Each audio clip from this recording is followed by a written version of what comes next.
بسم اللہ الرحمن الرحیم۔ تو آج ہم پڑھیں گے مخرج نمبر 6، اس کے بعد ہم نے پڑھنا ہے مخرج نمبر 7۔ افضتم، خضتم۔ السلام علیکم ورحمۃ اللہ وبرکاتہ۔ امید ہے آپ خیر و عافیت کے ساتھ ہوں گے، ٹھیک ہوں گے۔ آج ہم تجوید کلاس میں مخارج کے حوالے سے پڑھیں گے۔ اس سے پہلے بھی ہم نے جو 3 کلاسز تھی اس میں مخارج کے حوالے سے بات کی تھی، تو آج بھی ہم مخارج پہ ہی بات کریں گے۔ جو پہلی کلاسز ہوئی ہیں اس میں ہم نے تقریباً 5 مخارج کے بارے میں پڑھا تھا۔ پہلا مخرج ہم نے پڑھا تھا جوف دہن، جس سے 3 حروف ادا ہوتے ہیں، الف، واو اور یا جب مدہ ہوتے ہیں۔ پھر اس کے بعد ہم نے مخرج نمبر 2، مخرج نمبر 3 اور مخرج نمبر 4، اس میں ہم نے حروف حلقی کے بارے میں پڑھا تھا کہ ان سے 6 حروف ادا ہوتے ہیں اور وہ 6 حروف جو ہیں حروف حلقی کہلاتے ہیں۔ مخرج کیا تھا؟ حلق، حلق سے ادا ہوتے ہیں۔ اور کون کون سے حروف حلقی ہیں؟ حمزہ، ہا، عین، حا، غین، خا۔ اس کے بعد ہم نے مخرج نمبر 5 پڑھا تھا حروف لہاتیہ، یعنی قاف اور کاف کے بارے میں پڑھا تھا۔ اور قاف اور کاف کا مخرج کیا ہے؟ قاف کا مخرج یہ ہے کہ زبان کی جو جڑ ہے وہ جب نرم تالو کے ساتھ لگتی ہے تو اسے قاف ادا ہوتا ہے، اور جب زبان کی جڑ سخت تالو کے ساتھ لگتی ہے تو اسے کاف ادا ہوتا ہے، جس کو باریک پڑھا جاتا ہے، جبکہ جو دوسرا قاف ہے 2 نقطے والا اسے موٹا پڑھا جاتا ہے۔ تو آج ہم پڑھیں گے مخرج نمبر 6، اور مخرج نمبر 6 جو ہے اس میں 3 حروف آتے ہیں۔ مخرج نمبر 6 یعنی مخرج ایک ہے، لیکن اس کے اندر ہم 3 حروف کے بارے میں پڑھیں گے، اور 3 حروف کون سے ہیں؟ ایک ہے جیم اور شین اور یا۔ پھر سنیے گا، جیم، شین اور یا۔ اب آپ کے ذہن میں ایک سوال پیدا ہوگا کہ یا اب ادھر پھر دوبارہ کیسے آ گیا، جبکہ یا تو پہلے مخرج کے اندر بھی ہم نے پڑھا تھا؟ تو اس کا جواب یہ ہے کہ جو پہلے مخرج کے اندر ہم نے یا کے بارے میں بات کی تھی وہ یا مدہ کہلاتا ہے، یعنی یا ساکن اس سے پہلے زیر ہوتی ہے تو یا مدہ کہلاتا ہے۔ جبکہ یہاں پر جو مخرج نمبر 6 کے اندر ہم جس یا کے بارے میں بات کریں گے، جس کا مخرج ہم معلوم کریں گے کہاں سے نکل رہا ہے، وہ یا لین ہے، یعنی یا ساکن اس سے پہلے زبر ہو تو یا لین کہلاتا ہے۔ تو یہاں پر یا لین کی بات ہوگی۔ 3 حروف ہیں، جیم، شین اور یا۔ اب یہ جو حروف ہیں ان کی ادائیگی میں عام طور پہ غلطی نہیں ہوتی۔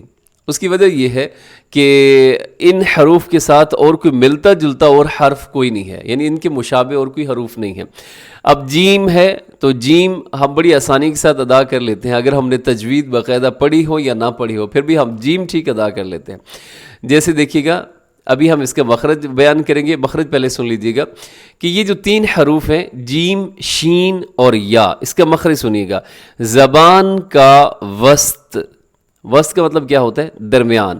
یہ زبان ہے، زبان کا بیچ جب بالکل سامنے تالو کے ساتھ لگ جاتا ہے تو اس سے یہ 3 حروف ادا ہوتے ہیں، جیم، شین اور یا۔ زبان کا بیچ، زبان کا سینٹر جب بالکل اپنے سامنے کے تالو کے ساتھ لگ جاتا ہے، لپٹ جاتا ہے، ملصق ہو جاتا ہے، تو اس سے یہ 3 حروف ادا ہوتے ہیں، جیم، شین اور یا۔ اب ہم تھوڑا سا پریکٹس کرتے ہیں، دیکھتے ہیں کیا واقعی زبان کا بیچ اوپر لگ رہا ہے یا نہیں لگ رہا۔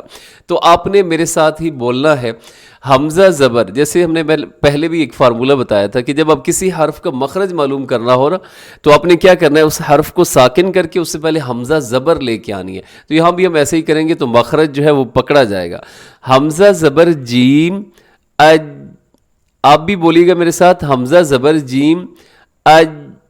اب ویسے تو اس کو قلقلہ کرنا چاہیے کیونکہ جیم حروف قلقلہ میں ہے، ہونا تو ایسے چاہیے تھا اج، اج، لیکن ہم ابھی تک اس کو قلقلہ نہیں کرتے۔ ہم اس کا مخرج کا تھوڑا آئیڈیا لگانا ہے کہ واقعی مخرج ٹھیک لکھا ہوا ہے، صحیح بیان ہو رہا ہے۔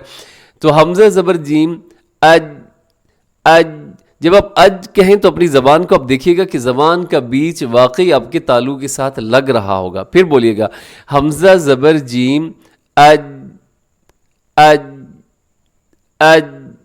آواز کو یہاں پہ روک کر آپ اس کو فیل کیجیے گا، محسوس کیجیے گا کہ واقعی زبان کا بیچ جو ہے اوپر تالو کے ساتھ لگ رہا ہے۔ تو جیم کے بارے میں ہو گیا جی، جیم ویسے آسان ہے، اس پہ ہم زیادہ بات نہیں کرتے، اس میں غلطی کا احتمال نہیں ہوتا۔ اس کے بعد دوسرا ہے شین، تو شین پہ پریکٹس کرتے ہیں، حمزہ زبر شین، اش، اش، اش۔ تو یہاں بھی دیکھیے گا کہ زبان کا بیچ وہ اوپر تالو کے ساتھ لپٹ رہا ہوتا ہے، تالو کے ساتھ لگ رہا ہوتا ہے۔ اور تیسرا جو حرف انہوں نے کہا ہے وہ ہے یا لین۔ 3 حروف تھے جیم شین اور یا کا ہم کرتے ہیں یا لین ہے تو یا ساکن اس سے پہلے زبر حمزہ زبر یا این تو یہاں بھی آپ کو اندازہ ہو گیا ہوگا کہ کچھ نہ کچھ زبان کا جو بیچ ہے وہ تالو کے ساتھ لگ رہا ہے. تو یہ ہو گیا جی مخرج. اب ہم کچھ الفاظ لیتے ہیں جہاں پہ ہم ان کی پریکٹس کریں گے تاکہ آپ کو اچھے طریقے سے بات سمجھ آ جائے. اور قرآن پاک کے اندر دیکھیے گا کچھ الفاظ جو عربک میں اجمل واشربوا این. تو امید ہے آپ کو ان 3 حروف کے مخرج کا کچھ نہ کچھ آئیڈیا ضرور ہو گیا ہوگا.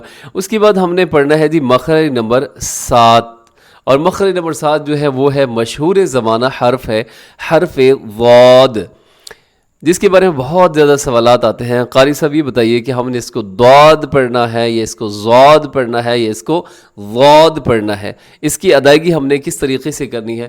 تو اس کے بارے میں مختلف آراء پائی جاتی ہیں. اب خود جو اہل زبان ہیں ان کا اس حرف کے بارے میں موقف یہ ہے کہ یہ حرف جو ہے مشکل حروف میں سے ہے, یعنی اسے اصعب الحروف کہا جاتا ہے. جتنے بھی حروف ہیں ان میں سب سے زیادہ مشکل ترین حرف یہ ہے.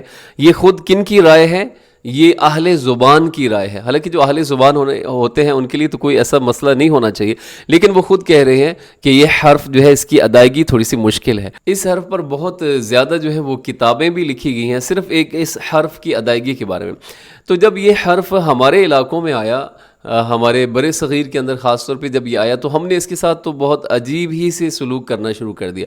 ہم نے اس کو باقاعدہ ایک فرقہ واریت کی ایک علامت بنا دیا, بھئی یہ فرقے والے اس طرح پڑھتے ہیں, یہ فرقہ اس طریقے سے پڑھتا ہے. تو یہ باعث انتہائی افسوس ہے, ایسا نہیں ہونا چاہیے. یہ ایک حرف ہے جس کی ایک ادائیگی کا ایک ٹیکنیکل طریقہ ہوتا ہے, آپ نے اس کو ادا کرنا ہوتا ہے. لیکن ہمارے ہاں جب آیا تو ہم نے کہا بھئی اس کے مخرج کی طرف کوئی بھی دھیان نہیں دیتا کہ اس کا مخرج کیا ہے, اسے کہاں سے نکالنا چاہیے.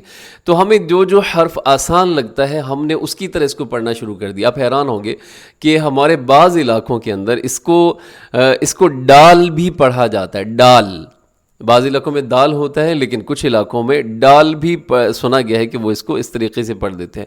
تو یہ درست نہیں ہے. اب اس کا مخرج تھوڑا سا سمجھیے گا مخرج کیا ہے, اور اس کے مخرج کے اندر کسی کا کوئی اختلاف نہیں ہے. مخرج واقعی یہی ہے. مخرج کیا ہے کہ زبان کی جو کروٹ ہے, زبان کی جو سائیڈ ہوتی ہے اسے حافظ لسان بھی کہا جاتا ہے. زبان کی کروٹ کو آپ نے جو آپ کی داڑھیں ہیں اوپر والی 5 داڑھوں کے ساتھ آپ نے اس کو لگانا ہے. زبان کی کروٹ کو زبان کی سائیڈ کو اوپر والی 5 داڑھوں کے ساتھ آپ نے لگانا ہے. بائیں طرف سے بھی لگا سکتے ہیں, دائیں طرف سے بھی آپ اپنی زبان کو لگا سکتے ہیں, دونوں طرف سے بھی لگائی جا سکتی ہے لیکن بہت مشکل ہے. صرف آپ کوشش کیجیے گا بائیں طرف سے ایزی ہے تو آپ بائیں طرف سے زبان کی جو کروٹ ہے اسے آپ نے داڑھوں کے ساتھ لگانا ہے. اور پھر کچھ احتیاطی تدابیر کا بھی آپ نے اختیار کرنا ہے. ایک تو آپ نے یہ کوشش کرنی ہے, اور دوسرے نمبر پر آپ نے اس حرف کو موٹا پڑھنے کی کوشش کرنی ہے. اس حرف کو آپ نے موٹا پڑھنا ہے. اور تیسرے نمبر پر آپ نے کیا کرنا ہے کہ آپ نے اپنے جو ہونٹ ہیں ان کو گول نہیں ہونے دینا, ہونٹ گول نہ ہو. اور چوتھے نمبر پر یہ ہے کہ آپ نے اپنی جو زبان ہے اس کو اپنے آگے نہیں آنے دینا. کوشش کریں کہ زبان پیچھے ہی رہے. زبان چونکہ ادھر لگ رہی ہوتی ہے تو زبان کا آگے آنے کا کوئی مقصد نہیں ہوتا. آپ نے اس کے مخرج کا خیال کرنا ہے. اب جب مخرج کا خیال کر کے یہ ساری آپ جو ہیں وہ حدود و قیود کا خیال کر کے آپ اس حرف کو ادا کریں گے تو ہو سکتا ہے یہ دال کے مشابہ نکلے. ایسا ہو کہ جیسے دال آپ ادا کریں, اور ایسا بھی ہو سکتا ہے کہ ضاد کے مشابہ ہو جائے, حرف ضا کے مشابہ ہو جائے. ایسا بھی ممکن ہے کہ ایسی ادائیگی بھی ہو سکتی ہے. تو آپ نے اس میں پریشان نہیں ہونا, آپ نے قطعاً پریشان نہیں ہونا. آپ نے اس کے مخرج پر فوکس کرنا ہے اور باقی جو 3-4 چیزیں میں نے بتائی اس پر فوکس کرنا ہے. اب آگے جو بھی حرف آگے ادا ہو رہا ہے اس کی آپ نے بالکل ٹینشن نہیں لینی. اس حرف کو حافیہ بھی کہا جاتا ہے. حافیہ اس لیے کہا جاتا ہے کہ حافہ لسان کیا ہے, زبان کی کروٹ کو کہا جاتا ہے, زبان کی جو سائیڈ ہوتی ہے اسے کہا جاتا ہے. تو اس مناسبت سے اس کو بھی کیا کہا جاتا ہے, حافیہ کہا جاتا ہے. ہم کچھ حروف ہیں اس کی ہم پریکٹس کرتے ہیں. سب سے پہلے ضل من تدعون افضتم خضتم واخفض جناحك واخفض جناحك في تضليل